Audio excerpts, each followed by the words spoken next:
बिहार में किसकी जीत होगी और किसके हिस्से हार आएगी, कौन सी पार्टी जीतेगी सबसे ज्यादा सीट, इसे लेकर तमाम दावे किए जा रहे हैं। वैसे जो सर्वे रिपोर्ट सामने आ रही है उसमें तो आरजेडी सबसे आगे निकलती दिखाई दे रही है। दावे तो यहां तक किए जा रहे हैं कि आरजेडी अकेले 100 का आंकड़ा भी पार कर सकती है, लेकिन सभी की नजरें हैं उन 51 सीटों पर जो तय करेंगी कि बिहार में सरकार किसकी बनने जा रही है।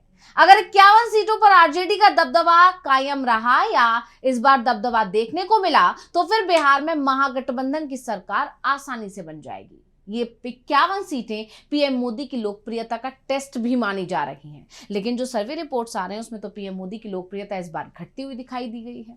इसलिए इस बार पीएम मोदी ने भी अपनी पूरी ताकत बिहार में झोंकने की तैयारी कर ली है। उनकी रैलियां शुरू हो चुकी हैं और लगभग हर 15 दिन में, हर 10 दिन में पीएम मोदी की रैली एक बिहार में हो ही रही है। तो वहीं तेजस्वी यादव भी पीछे नहीं है, उनका भी तूफानी प्रचार शुरू हो चुका है। तो आज हम अपनी स्पेशल रिपोर्ट में बताएंगे बिहार की सियासत में कौन सी हैं वो 51 सीटें जो बढ़ा रही हैं बीजेपी की धड़कनें। नमस्कार, मैं हूं अंशिता। बिहार में इस समय वैसे तो सभी दलों की धड़कनें बढ़ी हुई हैं, लेकिन सबसे ज्यादा परेशान है बीजेपी, क्योंकि जितने भी सर्वे रिपोर्ट्स अभी तक सामने आए हैं उसमें बीजेपी और एनडीए की स्थिति काफी कमजोर बताई जा रही है। आरजेडी और महागठबंधन आगे निकल रहा है और इसी के चलते बीजेपी टेंशन में है। यही नहीं, मुख्यमंत्री के तौर पर भी सबसे ज्यादा लोकप्रिय चेहरा अगर कोई है तो तेजस्वी यादव हैं और लगातार 3 से 4 सर्वे अभी तक सामने आ चुके हैं जिसमें तेजस्वी यादव टॉप पर बने हुए हैं। शायद यही वजह भी रही कि महागठबंधन ने तेजस्वी के नाम का ऐलान भी कर दिया और इसको लेकर अब जानकार मानकर चल रहे हैं महागठबंधन के इस फैसले का फायदा उसे चुनावों में जरूर मिलेगा। नतीजे जब आएंगे तो जनता कहीं ना कहीं महागठबंधन के पक्ष में जाती दिखाई देगी, जबकि एनडीए मुख्यमंत्री का चेहरा फाइनल करने में पीछे है। अभी तक उसने चेहरा फाइनल नहीं किया है, जिसे विपक्ष अपने पक्ष में भी भुना रहा है। वहीं इस पूरे चुनाव में सबसे ज्यादा छवि अगर किसी की खराब है तो बीजेपी की ही है। पहले तो एनडीए के अंदर ही बीजेपी के खिलाफ माहौल बना हुआ है। बीजेपी के जो फैसले इस बार रहे हैं उससे उसके सहयोगी ही नाराज हैं, खासकर जेडीयू, जीतन राम मांझी और उपेंद्र कुशवाहा वो ही नाराज हैं। और सबसे ज्यादा नाराज दिखाई दे रहे हैं नीतीश कुमार और उनकी पार्टी जेडीयू, क्योंकि अभी तक बीजेपी ने उनके नाम पर मोहर नहीं लगाई है।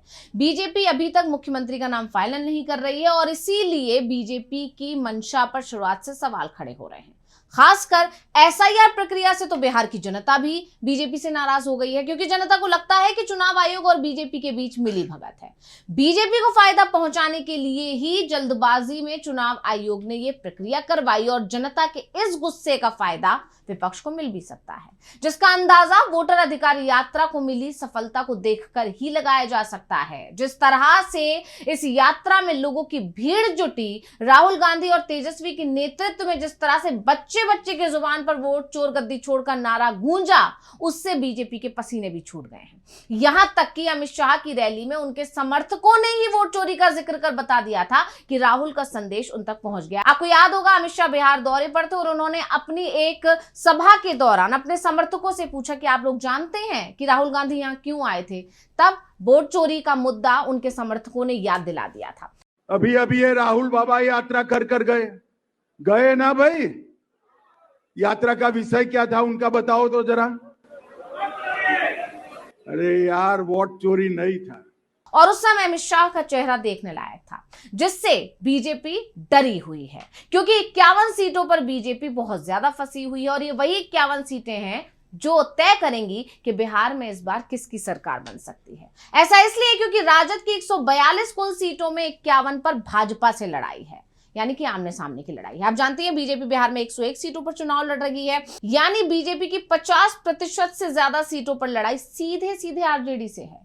इस तरह राजद की 51 सीटों पर लड़ाई एनडीए के अन्य घटक दलों जिसमें जदयू, लोजपा, हम और रालोद से है। खास बात यह है कि इन्हीं 51 सीटों में ही उप मुख्यमंत्री सम्राट चौधरी और विपक्ष के नेता तेजस्वी यादव का भी क्षेत्र शामिल है।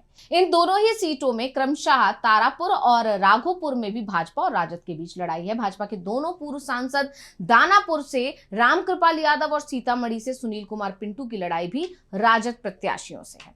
अब बिहार की 51 विधानसभा सीटों पर भाजपा और राजद के उम्मीदवार आमने सामने हैं, ये तय है। तो भाजपा ने 101 तथा राजद ने 142 सीटों पर अपने उम्मीदवार उतारे हैं।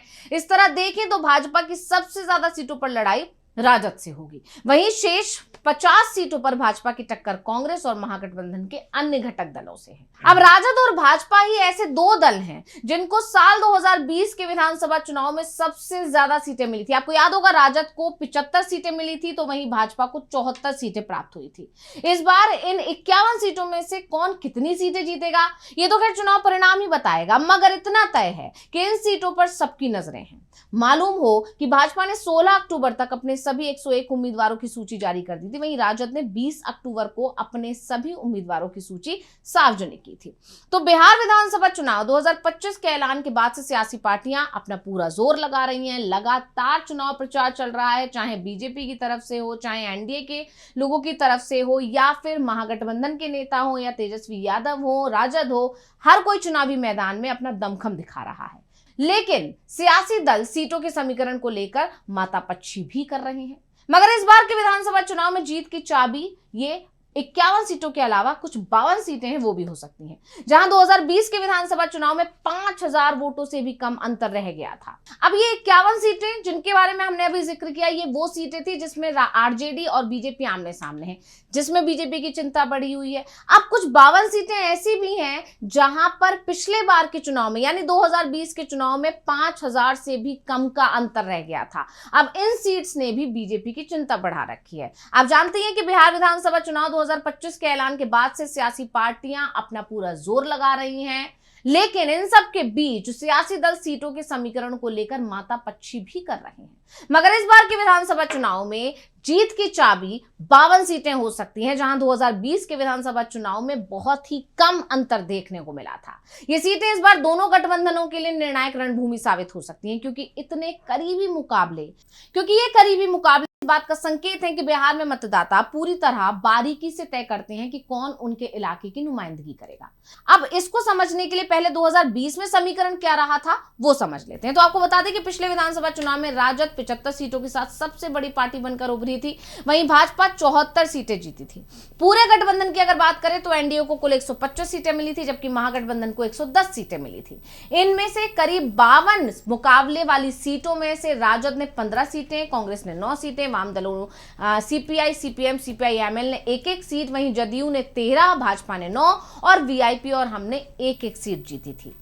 अब इन सभी सीटों में से आपको वो सीट्स बता देते हैं जिन पर सबसे कम वोटों का अंतर रहा था। हिलसा में जदयू ने 12 वोटों से, बभिरगा में जदयू ने 133 वोटों से, रामगढ़ में राजद ने 189 वोटों से, मटिहानी में लोजपा ने 333 वोटों से, भोरे में जदयू ने 462 वोटों से, डेहरी में राजद ने 464 वोटों से, बछवाड़ा में भाजपा ने 484 वोटों से, चकाई में स्वतंत्र उम्मीदवार ने 581 वोटों से, कुड़नी में राजद ने 712 वोटों से, बखरी में भाकपा ने 777 वोटों से और परवत्ता में जदयू ने 951 वोटों से जीत दर्ज की थी। और ये बहुत ही कम वोटों का अंतर है। और इसमें से हिलसा सबसे ज्यादा रोमांचक सीट बनी रही थी, क्योंकि 2020 के चुनाव की सबसे रोमांचक कहानी हिलसा सीट पर ही रही थी, जहां जेडीयू ने सिर्फ 12 वोटों से जीत हासिल कर ली थी। और इसके अलावा बछवाड़ा सीट पर भाजपा ने सीपीआई को मात्र 484 वोटों से हरा दिया था।